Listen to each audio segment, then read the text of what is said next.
Hey guys, today I'm going to show you how to record phone calls on iOS 14. For your convenience, I will put the QR code of the call recorder app I use in this video on my screen. You can directly scan the code to have it on your phone. Open call recorder, tap the green button to start recording. Tap Add Call.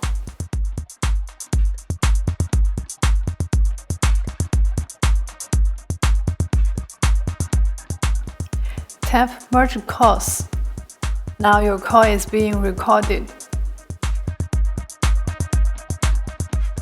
After the call, there is a notification telling me that I got a new recording. Tap it, you will see all the recording files. Tap the button to play the recording. Thanks for watching my video. If you have any recording problems, please write down in a comment. Also, if you like my video, welcome to like, comment, and share it.